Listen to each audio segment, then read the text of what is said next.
అండి, welcome back to my channel. ఈ రోజు మన ఛానల్లో ఇంకొక స్నాక్ రెసిపీతో అయితే కనుక మీ ముందుకు వచ్చేసానండి. చాలా ఎమ్మీగా వచ్చింది. ఎగ్స్తో చేశాం కదా, పిల్లలకైతే చాలా మంచిదండి. ఇలా చేసి పెట్టండి, తినను అన్న వాళ్ళు కూడా ఇష్టంగా తింటారు, మళ్ళీ అడిగి మరీ చేయించుకుంటారు. ఇక రెసిపీలోకి అయితే వెళ్ళిపోదాం. ఫస్ట్ అయితే ఒక మిక్సింగ్ బౌల్ తీసుకొని అందులో 1 కప్పు వరకు శనగపిండి వేసుకున్నాను. అలాగే ఇందులో ఒక 1/2 స్పూన్ వరకు వాముని వేసుకోండి. శనగపిండితో ఏ రెసిపీ చేసినా వాము వేసుకోండి, డైజెషన్ మిక్సీ అనేది ఉండదు.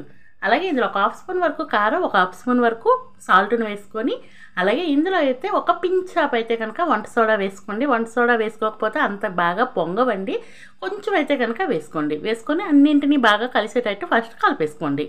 ఇలా కలుపుకున్న తర్వాత కొంచెం వాటర్ వేసుకొని నేను వీడియోలో చూపించిన విధంగా బ్యాటర్ అనేది రెడీ చేసుకోవాలి. ఒకేసారి వాటర్ ఎక్కువ వేయకుండా కొంచెం వేసుకుంటే వీడియోలో చూపించిన విధంగా బ్యాటర్ అనేది రెడీ చేసుకోవాలి. ఇక్కడ నేను 3 గుడ్లను అయితే తీసుకున్నానండి. గుడ్లను అయితే ముందుగానే పెట్టేసుకున్నాను.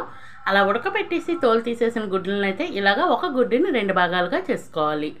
నెక్స్ట్ అయితే ఒక 2 బంగాళదుంపలను అయితే ముందుగానే పెట్టేసుకున్నానండి. ఇక్కడ దీనికైతే ఒక బంగాళదుంప సరిపోద్దండి. నేను 2 రెసిపీలు చేస్తున్నాను కాబట్టి 2 బంగాళదుంపలను అయితే తీసుకున్నాను.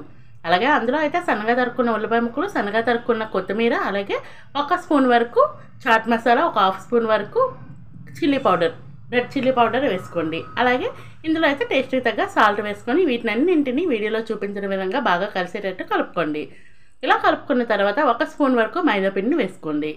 మైదాపిండి లేదంటే కార్న్ఫ్లోర్నైనా ఏదైనా వేసుకోవచ్చు అండి. ఈ 2 లేకపోతే బియ్య పిండిని వేసుకొని మొత్తం ఆ పిండి అంతా బాగా కలిసేటట్టు కలుపుకున్న తర్వాత వీడియోలో చూపించిన విధంగా చిన్న బాల్ సైజ్ అయితే కనుక రెడీ చేసుకోండి.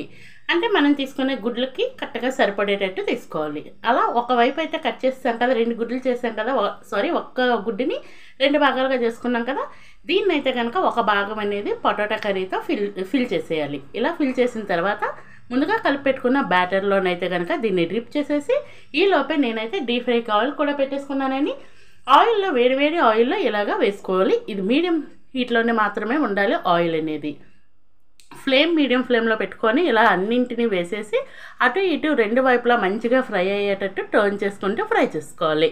అలాగే ఈ లోపైతే మీకు చిన్న రిక్వెస్ట్ అండి, మన ఛానల్ ఇంతవరకు ఎవరైనా సబ్స్క్రైబ్ చేయకపోతే ప్లీజ్ అండి సబ్స్క్రైబ్ చేయండి. వీడియో నచ్చితే లైక్ చేయండి, మీ ఫ్రెండ్స్ అండ్ ఫ్యామిలీ మెంబర్స్కి షేర్ చేయండి. చూసారు కదా, ఈ విధంగా నేను ఆల్రెడీ చెప్పాను కదా, మీ కళాయికి ఎన్ని సరిపోతాయో అన్నీ వేసుకోవాలి. అటు ఇటు టర్న్ చేస్తూ మీడియం ఫ్లేమ్లో మాత్రమే ఫ్రై చేసుకుంటే ఇవి లోన వరకు బాగా కుక్ అయ్యి భలే టేస్టీగా ఉంటాయండి. ఒకసారి ట్రై చేయండి.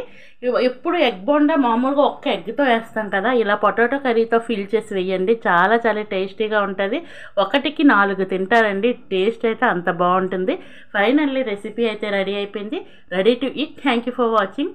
Please subscribe to my channel.